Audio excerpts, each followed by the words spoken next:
Welcome over the top podcast. It's your boy HD here with the over the top podcast crew. Tonight, guys, we're having a men's little men's gathering, iron sharpens iron tonight at the over the top podcast. Told you not with us, but that's fine. But who we got on deck tonight? RJ, what's going on, man? What's happening, Mr. HD? Good stuff, man. Hey, living life, loving it, loving it. What's up there, Playmaker G? What's going on with you? Not much, man. Just living life, living life. Okay. And we also have Gen Z Q. What's going on, Q? I was at the gas station and found something called Bojangles Hard Sweet Tea. It's all right. It's all right. It's all right. It's all right. I don't know how favor you give it, but it wasn't bad. You said Bojangles hard sweet tea. Yeah. I don't know if you can. Yeah. Oh, So you know, what's in it? well, I mean, it's some alcohol in it, but I mean, it's that's what I'm saying. Like what? Twisted What? tea type of. You can't mix a lot of liquors with tea, though. You know what I'm saying? I've never. 5%. Yeah, it ain't great. It's something for the summertime. Put a little ice on it. It's a little something for the summer. I feel you. I'm assuming. Got you. But like I said, guys, Toya she couldn't make it with us tonight, but she did. They're like all, did all trusted women do it. She did leave us a to-do list, which is to ask Toya. So I have it with you today. So let me read over with you guys. It said, "Hi Toya, I'm a 32-year-old. I've been dating my girlfriend for 10 years now.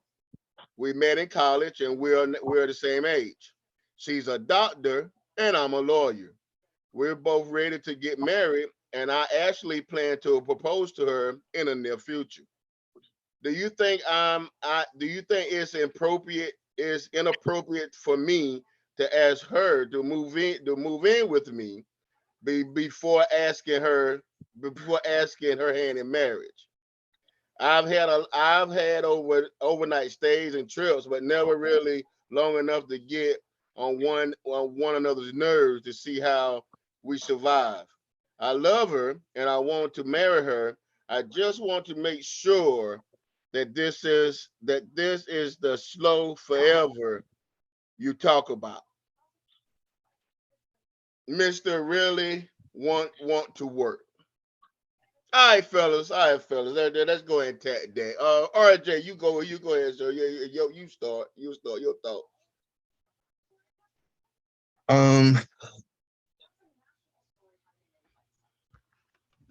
I don't know who it was I heard last week say this, and I heard it on social media, but it was a really dope statement. It was a statement that you could actually technically shack up or live together. You just can't technically be sleeping with each other. Now, that's a highly unlikely scenario and an impossibility. Judge Mathis said it. Judge Mathis, that's what it was. However, I do believe that there's something to be learned from living with a person prior to getting married. I think it's, marriage is a real extreme commitment. And I was listening to a gentleman say that there's a 1% divorce rate in Hinduism and a lot of the Eastern religions. And the reason why is because relationships are not necessarily based off of feeling. So if he does that groundwork from the ground up in terms of just functioning on the reason why they're getting married and not necessarily base it around feelings, but have a concrete understanding of where they are as a couple, you can do it both ways. But for me, I would prefer to live with the person so I can understand the essence of how they operate, how they interact, see them go through a crisis, help them navigate it, and work through it together. Have them see me go through a crisis or have a moment of a lack of confidence, and then see how I process it and manage it. So for me, if at all possible, I prefer to live together. I don't think it's ideal, but at least you know exactly what you're getting yourself into. Playmaker.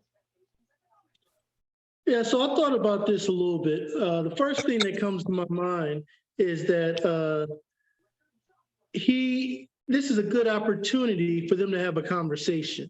So he's talking about getting married, and he has a question in his mind that he probably should sit down and have a conversation with the person that's supposed to be his forever, and see what her ideas about it and stuff like that. And they could start working out, how they're going to problem solve and that kind of stuff together. So I think this is really something that gives him an opportunity to have a conversation with her. And then the second thing is, it sounds like there may be a little bit of doubt in his mind. So if there's a little bit of doubt in his mind and he needs to do some additional things to resolve that doubt, then by all means, do it on this side of marriage versus the other side of marriage. So in summary, I would say first, he probably needs to have a conversation with her so they can kind of talk through it and kind of see how they both feel about it. And second, if he has doubts, he needs to do whatever he feels is necessary to work through those doubts. Q. I would say if after 10 years of dating, you haven't at all lived with that person for a long period of time, yeah, you may want to do that first before you straight up put a ring on them, because you don't fully know how they live day to day in their own homes, like from wake up to go to sleep. That's something that should be important. Yeah, everything else they've done is important too, but living together, especially before marriage, is some that should be done. Okay.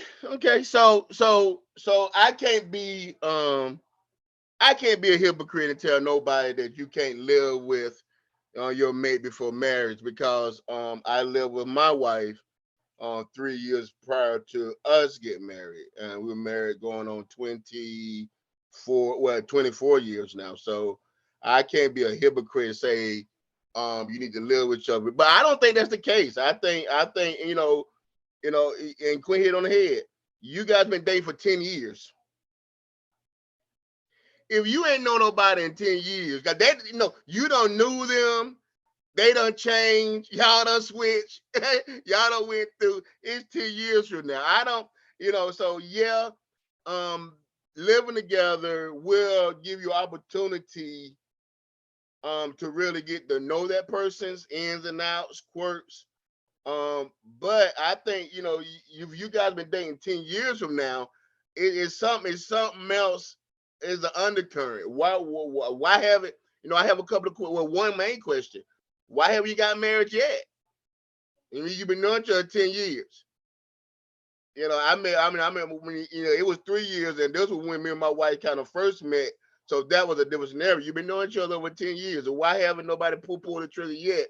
But it's got to be something there, because she haven't left yet. Because I don't know most. I know most ladies is not gonna wait around 10 years with one dude to get married to him. So, but that's neither here nor there. To answer your question is, yeah, I do. I think you need to. I think you need to keep. I always say, don't buy a car before you test drive it. But I just don't apply to your situation, because you've been driving this thing for 10 years. So I don't know that they actually apply to your scenario. But so with that being said, I know we everywhere. So I think it's a consensus. Yeah, you should live together, but I think more importantly, just like Playmaker said, this should be open up another conversation to figure out, what you guys do. What's the old expression? Either poop or get off the pot. Hey guys. Come on, Playmaker, get back in. You're on mute. And the reason why I said he should have a conversation is some people religiously don't believe in living together. If she has a strong religious belief, they need to kind of talk to that, and him just not spring that on her and, potentially have issues with that. Gary, they've been dating 10 years. Ain't you can't spring nothing on you. Been dating for 10 years. What you gonna what new?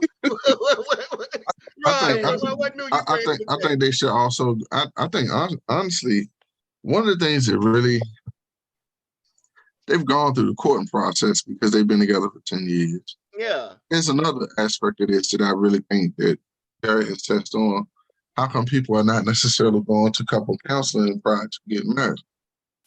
And I think that would resolve a lot of issues based upon problem solving and problem solving and addressing some of those conflicts. He said something that was really powerful, and I heard somebody say it to me one time.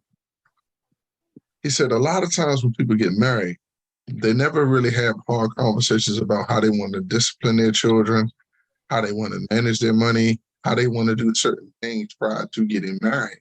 So that's why marriages suffer in the sense when you get together, because when you place pressure on somebody and they have not been through anything, nor have they talked about it and developed a plan, that situation is going to eventually fall apart.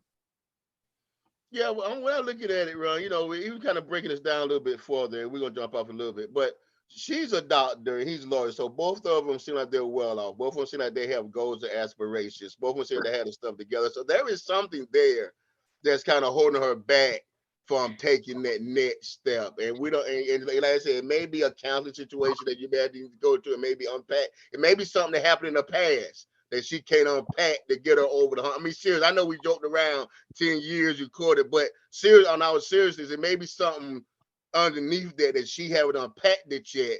Don't sound like he proposed though yet.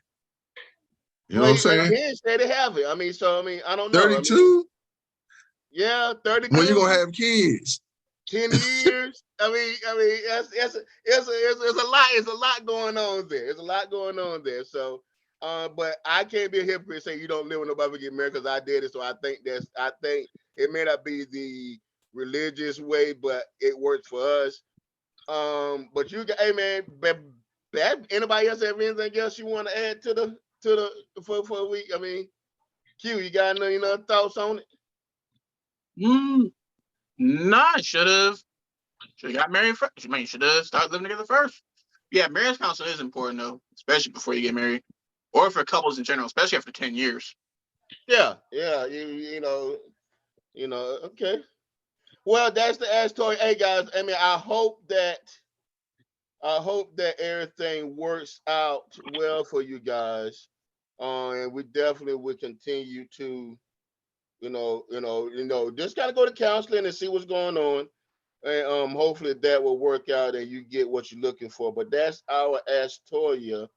I'm trying to find her handle. See, when she's gone, we just everywhere. I'm everywhere, not everybody. It's really just me. But I'm trying to find her information where you can find. I think it's Ask Toya.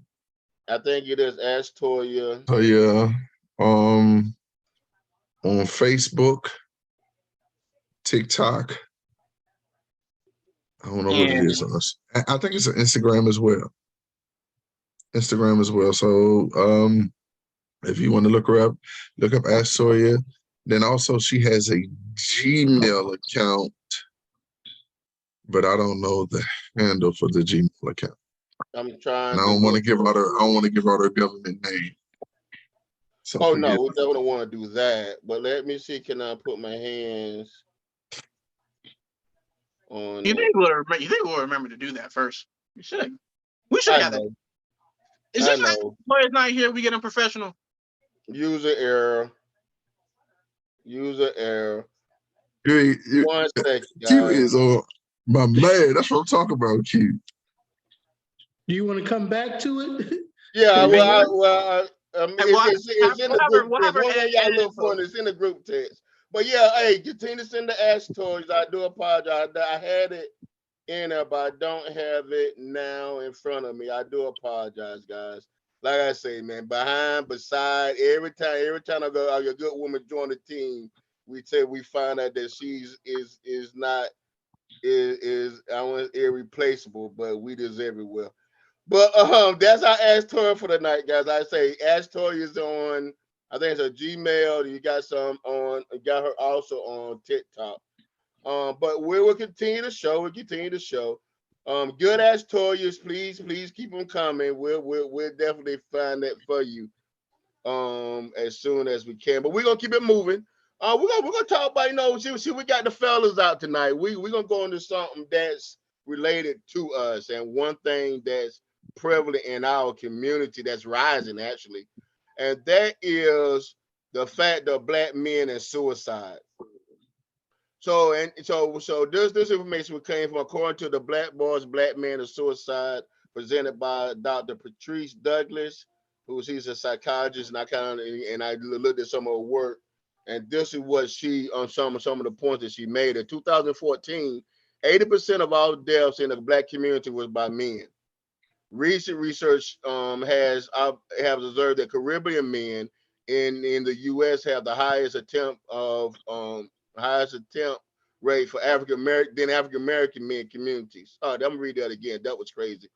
Research showed that research has observed that Caribbean men in the United States has the highest attempt rate for African American community. There you go.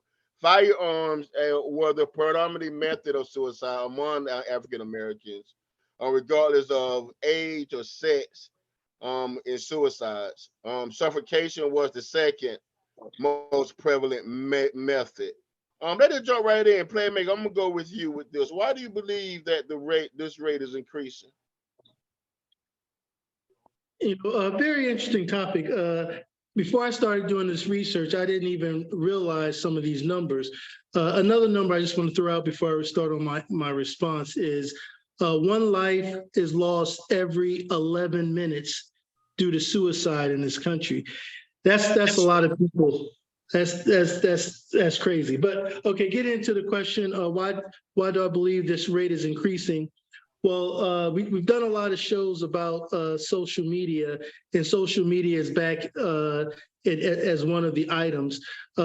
Social media creates a lot of depression and anxiety and loneliness for some people.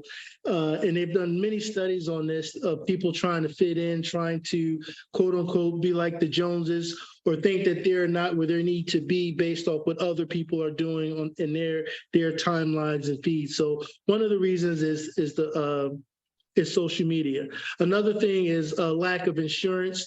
We kind of talked about this before in one of the previous podcasts, but if you need help, but you can't afford the help, then that can just lead you down a negative impact.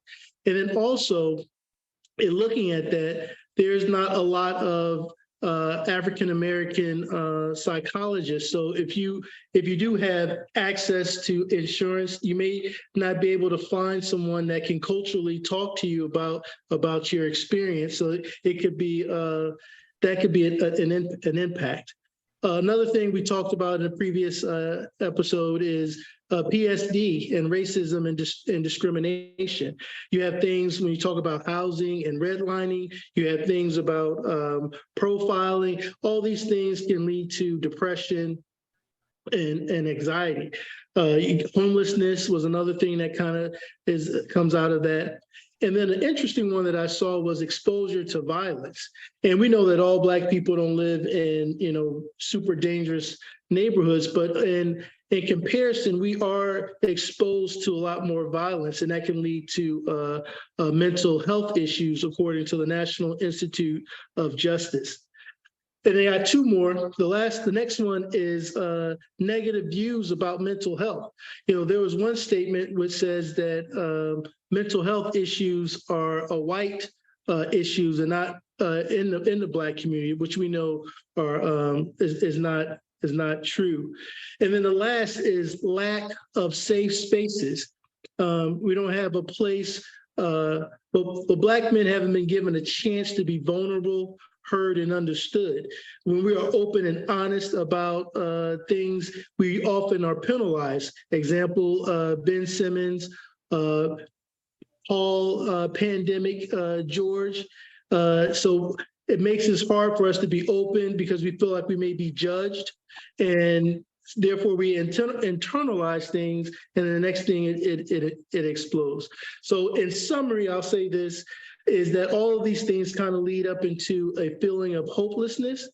You have statistics that say that as Black men, we die or suffer more from gun violence. You have statistics that say that in education, Black women are outperforming us. You have the challenges of a definition of what a man should be. And that's all that I think leads to areas of depression that can lead to suicide. I know it was Great. a lot, but it was a lot of information. Well, no, it was a lot of information, but that was that's good because you actually gave an overview of the whole show. That's so you kind of killed two birds with one stone. So I definitely appreciate the extra attention. RJ, I'm gonna come with you with this one though. The article suggests that Black men don't often recognize depression or trauma as an issue, therefore don't associate suicide as a problem. Do you find that to be true? Yeah, I do. I think Black men suffer in silence. I heard Bishop Jake say that one time. And essentially, when we have emotional moments, which we're not afforded oftentimes too, when we have these emotional moments are internalized crisis that we go through within inside of ourselves. Heck, this week, man, I went through a situation where I felt like really frustrated, really hopeless, really angry. And it was something that I really can effectively control. Now, in the past, those situations have caused me to be explosive, angry, and aggressive. But I found an effective way to channel it through using coping skills and understanding aspects of things that help me work through things. However, I'm trained. I work in mental health. And I've done a lot of personal work on myself to really help me manage those things. But when I started looking and doing a little bit of research on this, when I started looking at these numbers, it messed me up. And to really answer the overall question, but to give a little bit of background, I do feel like trauma, depression, negative feelings are a significant problem in our community. I do feel like those aspects of mental illness or mental health impact us significantly. And to me and for me, here's why. Overall suicide rates among Black men are lower than white people in the U.S. A recent data reveals a more complex picture, according to American Academy of Children and Adolescent Psychiatry. The suicide rate among Black youth has risen faster than any other racial ethnic group in the past 2 decades, with suicide rates of the Black male being 10 to 19 years old, increasing by 60%. Early adolescent Black youth are twice as likely to die of suicide as compared to their white counterparts. Further complicating the story, suicide deaths among Black people may be undercounted because their deaths are often misidentified and recorded as drug overdose. Essentially, what is happening, it goes back to the statement that I said before: we suffer in silence. And we oftentimes cry into the wilderness for the things that we need, and we don't get an answer back. And I want to say something real quick. I had a conversation with Hank when we started talking about this agenda, and a childhood friend of mine, a good friend, lived across the alley from my grandparent. His father killed himself. And it was deeply impactful in the sense that, man, now becoming a man, I was like, why would he do that? Why would he leave his wife? Why would he leave his 2 kids? But things can become so depressing that you can't navigate it. And if you need help, man, please reach out. Please seek support. And you know what? I'm gonna say something. I'm gonna send a call out to these significant others for some of these men. Ladies, have your antennas up. Afford your men the opportunity to be vulnerable and not take it as him being soft. I'm gonna piggyback on that, run, and thank you for that because that actually rolls into our next segment we want to touch on. What are some of the signs to look out for in your Black men and our Black men and Black and women, not just Black men, women. You around your inner circle, fellas. This is if you see your guy, if you see one of your homeboys acting funny, or ladies, if you see your men acting a little strange. But these are some of the kind of take that Seriously, don't just rub it off, but don't just throw it off as he just having a bad day. Really kind of ask probing questions. Really kind of ask probing questions to find out what's going on. But anyway, these are some of the signs to look for in black men. Don't focus on necessary typical routine, such as work, social network, or hobbies and routine changes. Most black men are highly functional and will continue to do their normal activities because men do suffer in silence. So this kind of sees the small stuff, increased substance abuse. Are they drinking more? Are they hanging out more? Increase isolation. Had they cut off all their friends? Had they, what are they talking about? Are they talking abstract? These are some of the things that warning signs to let you know. Irritable over the small things. Wanting to talk less, and again, isolate, especially from the friends and the workplace. And not want to go out with his homeboys on the weekend. If you got a dude, and every weekend him and his homeboys go walking on Saturday morning, or him and his homeboys go play basketball, and he's not going, and he just sitting around just kind of in the days, kind of nudge him and ask why. What is the change? Why is there a change in behavior? So, Queen, I'm gonna come with you, Q. Why do you feel that as black men have a problem? We have a problem expressing our emotions. Because no one wants to hear about it at Mm, all. Every time, every time a black man tries to express their emotions, it's either other black men either make jokes about it, or they say, well, my life is worse, or my life is this. And black women either call it soft, or they will say they'll understand, and then use those emotions to turn it back on them at a later date. So yeah, wow, man. no one truly listens. Facts. Facts. Playmaker, if you want to piggyback, you can, but I'm gonna come with you with this one. How much does stereotypes and opinions shape the way people look at black men when we show any vulnerability? Well, to piggyback off of what Quentin was just said, I think that's definitely one of the things. And another thing is that we are also taught not to show emotions.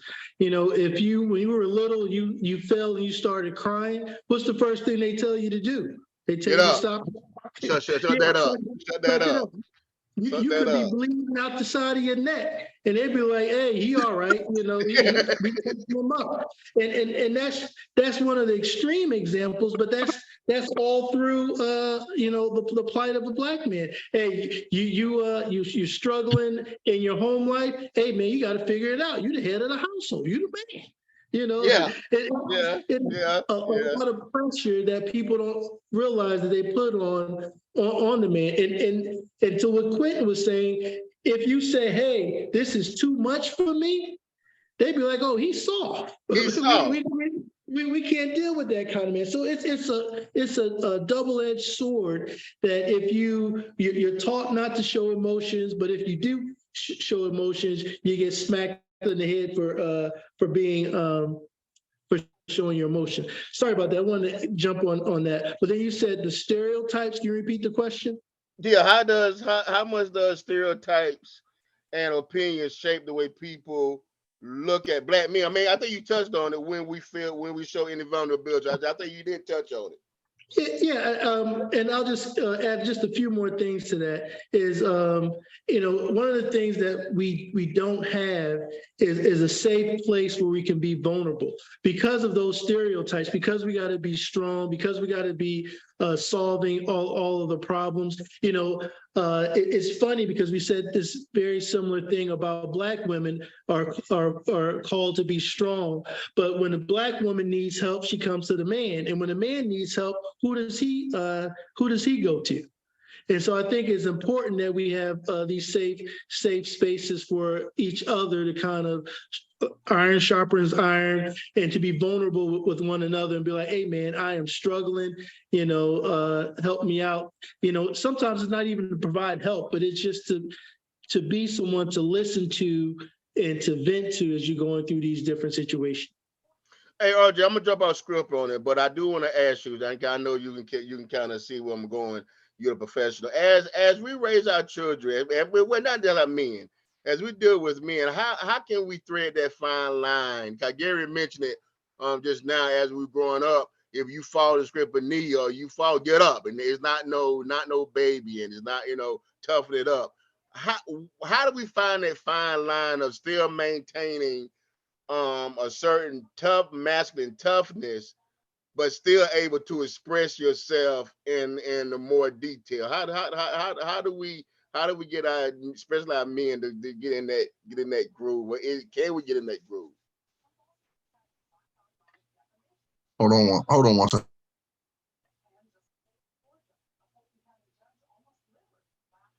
Something going on in the background. Okay. I'm sorry, I apologize. Yeah, my son was a little bit. Man, listen, I'm gonna tell you something that was really deep that I thought about and I heard on Instagram. It was really powerful. He said, man, if you think about most of the families that come to this country, they have maybe somewhere in the neighborhood of about 1,000 or 2,000 years of information passed down to them through their family and their bloodline. We have somewhere in the neighborhood of about 400, and it's an amalgam of all different types of stuff that's been put together. So it's amazing that we are still surviving and managing and navigating aspects of things. That's a byproduct of some of the things that have impacted us and have created this problem with suicide, because we don't have functional identified roles within inside of our community, because we have so many external forces impacting our internal forces. And what do I mean by that? The internal force is the dynamic that is between that man and that woman inside of that household and inside of that family. The external forces are all of the things like redlining, inability to access jobs, or being placed in situations where you don't see upward mobility, things of that nature. So all of these things play a role in it. And then also you have a police state to a certain degree that you have to deal with and navigate on the same token. So when you're educating your son, you're trying to figure out a way to effectively toughen them up, give them tools, but at the same time, have them have enough understanding as to how to express themselves so they don't explode. And I can honestly say, for a person like me, I've actively exploded at points of times, and it's almost cost me my freedom on a couple of occasions. Why? Because I was walking around carrying stuff at times that wasn't mine. I would say, as a father, and for the prospective fathers out there and the fathers that are doing it on a daily basis, be present. Afford your son an opportunity and an ear to hear. And as Hank said earlier, iron sharpen iron, steel sharpen steel, and men sharpen men. So at points in times, I need to get in the midst of brothers who can uplift me and guide me and talk to me and tell me it's going to be all right. My network of friends and the people that I'm around, sometimes it could be a BS session, but sometimes there's some real things said in those conversations about real life and uplifting each other. And the one thing I'm going to say, another reason why we suffer in silence is this. When we get married or we find a significant other, a lot of times we get so locked in on our families that we don't understand our own sense of community. And women never lose their sense of community. They're always ever connected with their girlfriends, their best friends, or their mothers, mother-in-law, whoever. They're connected. So we have to try to fight to stay as connected. And we have to collectively, honestly, teach and support each other's sons to uplift them and raise them and give them wisdom. Okay. That's just my opinion. Got you. So Black men do suffer at a higher rate when you come to PTSD, depression, and anxiety. But some of the risk factors when it comes to suicidal thoughts and tendencies are racism, police brutality, childhood trauma, survivor's guilt, lack of understanding of a healthy or unhealthy coping skills and behavior, and the lack of understanding about suicide and the um and the idea and addition ideal is addition, excuse me, and the cause of it. So basically, the lack of understanding of suicides and what's the ideals behind it. Many black men do not recognize hopelessness as a gateway, or if not addressed. Shame or guilt due to expectations of being a black male, intergenerational trauma, as well as issues that has made it there for you too. We do not have to be weak. Suck it up. Suicide is often discussed as an afterthought and not as a preventative measure, especially among the black communities. The stigma around the mental health because of the stigma because and that's because of the stigma that's around that mental health and religious practice. Before we always say no, we don't commit suicide because of religious practice, and we're seeing a rise in that. So now we're not, instead of being proactive, we're reactive. And that's kind of put us behind the eight ball. Gee, I'm gonna come with you with this one. Does the constant seeing of police brutality and seeing racism plays out give black men a sense of hopelessness? I have to say yes. I mean, every time you see something on social media, TV, the news, you're like, man, that could have been me. And before, these things used to be like in the darkest corner, in the middle of the night, and all this kind of stuff. But when you see it happen to the average black man, you can't help but to say, man, that could have been me, or that could have been my family. So yes, I do think it does have. It does make some people feel like that there's no hope. Okay. Q, I'm gonna come with you. You kind of probably have an answer, but I want to get your view on it. How much does the idea of the strong silence type influence these health issues or suicide issues? So first to piggyback off what a bunch of other people said, hopelessness in, like he said, hopelessness. I'll say that is a big factor, because when you see how the world is getting worse and worse, and then higher ups who are supposed to be protecting us, killing us, and people higher up than even more higher up than that, trying to just erase history altogether. Yeah, that makes you feel hopeless. As far as the whole strong, silent type figure, there are just some. Not every black person does have suicidal thoughts. Let's get out of the way. So some people are just strong and silent because maybe some of them just have nothing to say.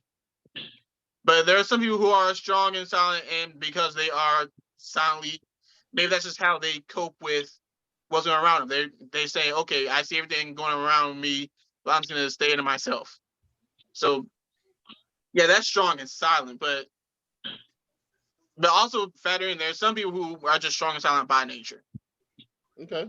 Hey, RJ, this article says that the lack of understanding of healthy and unhealthy coping skills and behaviors is a risk factor for black suicide. Do you believe that the lack of coping skills has a direct link to how we was raised? Absolutely. 90% of what you do is model. So you model the behavior that's effectively around you. So people that you're interconnected with don't understand how to problem solve, how will you? Now there are rare occasions that kids go to that next level when they develop an understanding and they go beyond and grow beyond what their parents are, or they outpace their parents. But a lot of people are not necessarily going to do that. What I had to effectively do is retrain my brain to think. And what I realized is that I was surrounded by people that were constantly emotional, and I was around a lot of females. And I thank God and my grandfather for coming to get me and a certain level of control over me and directing me to not necessarily fall into certain behavior. But had it not been for him, man, I'd have been short. Because I was extremely emotional with the man's physicality. And so when you're not suicidal, what are you generally? When you put on edge all the time, you're homicidal. Yeah. And that's a larger reason why I didn't go back to DC. People would sit down and they'll say to me, they'll ask me, say, man, why you ain't come home? And they think it has to do with other things. I was like, nah, man, I was a good dude. And I was exposed to certain things that created a level of aggression inside of me that I was afraid of. Right. So what I would say, we have to develop an understanding of how to use coping skills to not mask, but overcome our issues. And we have to retrain our children how to think in effective ways. And I think that's one of the things that as men, we have to master. And, we've talked about some things. I got some stuff on the back burner. We're going to make some stuff happen. We're going to do some good things in our community. Okay. Yeah, I'm gonna come with you. I know we all script a little bit. But I'm curious to see hear your thoughts on this question, because we looking at now. I asked Ron how coping skills was that a product of how he was raised, direct product of his raised. What if just like most of our black men now are raised by the single black mother? How how and I don't want so man, how can what do you think some things that the black mother can do to equip herself to really focus on her son, because we all know that all young men needs that iron. And I don't care where the iron come from. It may come from your father or your uncle or your nephew, the church member at the church, the deacons from the street, but they need young boys we know need that male interaction. If not nothing else, to get off all the testosterone that we carry along with on our chest. But what are some of the ways that the single mom can really zoom in or really helicopter over their sons, but still make them masculine enough, but at the same time able to open up and have these conversations? I think you answered most of it in the question itself. I mean, I think the important thing for a woman to understand is that, there's certain things that a man can only get from another man. It can only be taught by another man. So I think, like you mentioned, whether it's an uncle stepping up, whether it's a member of the church family, whoever that person is, a mentor, whoever that person is, that person is the guy or the role model that young kid needs in order to kind of figure out how to process life being a black man. It's hard for anybody other than a black man to teach another young black man the struggles and the issues that we have to deal with.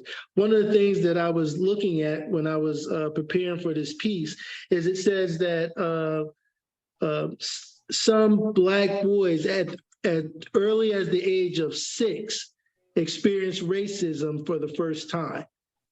Now just imagine being that young, and not even really knowing what racism is, but starting experiencing it and not having someone to kind of properly guide you through that. Your mom can a woman can guide you through that, but I think there's a special perspective that a male has when he's talking to another male about dealing with those type of issues. Q, I'm gonna go good points, Nez. But Q, I'm gonna go with this one again, a little off the script, but I'm gonna go with this with you, because I know you have a vast variety around your circle and your age group, or definitely people you hang around, your crew. What is your role as a friend in your crew to kind of don't know to make sure everybody is okay? How do you accept that role, or what do you do as a friend if you begin to see certain your friends acting a little different or strange? How do you react to that? What some of the things it's always just about being that person to listen. Sometimes that's all you need. Sometimes you can't solve the answer. Sometimes you guys gotta be the person to listen when they're ready to talk. Like you're not gonna be able to force a conversation. You may not even be able to solve the issue, but just being there to listen to them when they're ready to talk is sometimes that's all you need to do is just listen. Okay, okay, okay, okay. Now, as always, we like to be solution based. So this is our roundtable here, but we like to be solution based, not just create the issue, but they kind of solve it. But we're run, but yeah, but before I go to the roundtable question, which is I tell you, what are some of the things we can do to improve mental health? That's the roundtable. But run from your that's kind of leaning on your mental health experience. What are some of the things that we can do that we haven't touched on to kind of help navigate these rough waters of depression and suicidal thoughts?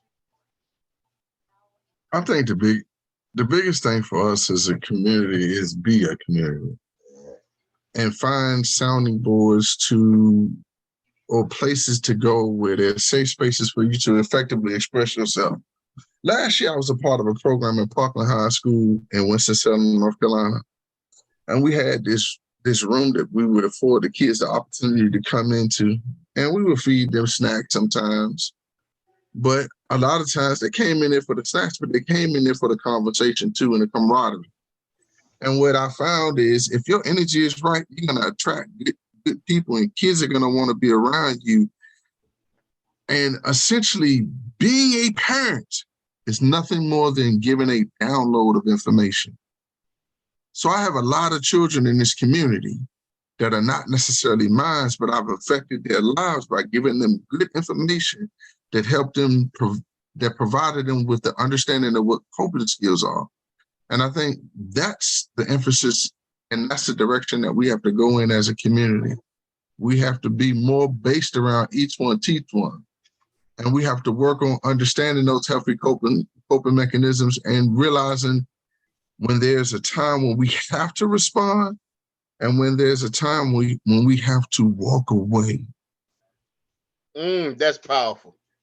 Sometimes you do have the gift of walking away is probably one of the biggest gifts you can have. Playmaker, what are some of the things outside of what are some of the things that we can do to improve this mental health conditions that we're in?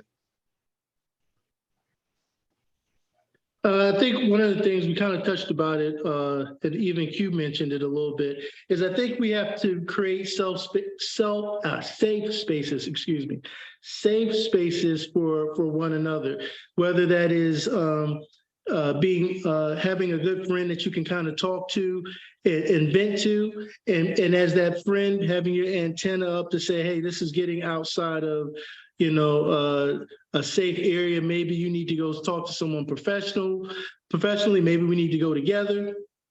And I think the other thing is not to be in isolation. I think a lot of times when we as Black men are facing problems, we want to kind of, go in isolation and figure it out ourselves and not necessarily ask for help, whatever that help may be. So I think that the two things I would say is, either be a safe space for someone or help create a safe space for someone to kind of come to you in order to share those feelings. And part of that safe space is being transparent. And, all of us kind of deal with the same issues at some point in our life. And if somebody's saying something to you that, you've kind of been through, don't be too don't hesitate to be like, hey man, I know exactly what you're going through, and share that experience to let them know what they're feeling is normal. I think a lot of times people don't want to even share or give their testimony. I think those things can kind of help people along the way. Hey, let's look behind your screen share. What you got back there? Let's read that just right quick. Hey guys, this is the suicide prevention hotline. Just kind of, and there's the number in the radio. So the National Suicide Prevention Lifeline, the number is 1-800-273-TALK. That's 1-800-273-8255. 1-800 273-8255, or you go to the suicide prevention online.org. Hey man, go get some help if you need the help, guys. If you need the help, go get some help. Talk to somebody. Do not suffer in silence. Do not just think that the world is on your shoulders. I know as black men, we feel the weight of the world is always on our shoulders, and the weight and everything is always on us. At work, at home, at school, at play is on us. But it's not necessarily like that. You find small groups, find your inner circle that you can definitely connect with, and build something from there, and have an outlet, man. The outlet's always good. May it be lifting weights, may it be basketball, may it be track or music or YouTube or whatever you like to do. These are things to keep your mind off the tragedy. Hey, and nothing's never bad as it seems. Nothing ever bad to say. But that's the topic tonight, guys. Which is suicide tonight. So thank you guys for that. RJ, we round it down, sir. What's your final thoughts? Be proactive, not reactive. And if you have people in your life, check on them and make sure that they're good. And a lot of times, if you get that intuition or that feeling, reach out. You might be cutting them off, or you might be that voice, that sound voice that person may need that night to get over the hump. Playmaking, last words, final thoughts. Well, two quick things. The first thing is September is Suicide Prevention Month. So if you are part of any organizations or things like that, spend a little time in checking on your people and your coworkers and your community, not just the month of September, but all the time. And then there's a nice website that I would encourage you to check out. It's called Black Men Heal. Check that out. There's a lot of good information on there about suicide awareness and what a group of people are trying to do to kind of help the community. And then one last thing. Earlier this week, I was rushing to a meeting. I was hungry because I hadn't had my lunch, and I was kind of in a little bit of a disarray. And one of a coworkers, not a lot of Black folks where I work at, but one of my coworkers stopped me and was like, "Hey, are you all right?" And I just brushed it off and said, yeah, and kept on moving like we always do. The next day, I made it a point to go to that guy and said, thank you, because even though I was fine, he took the time out of his day he noticed that I was a little bit off and asked a question. I think sometimes you need just those brief little moments for someone to be like, hey, I see things are different with you. Is everything all right? To start a conversation. And that's all I got. Q, last, your final thoughts.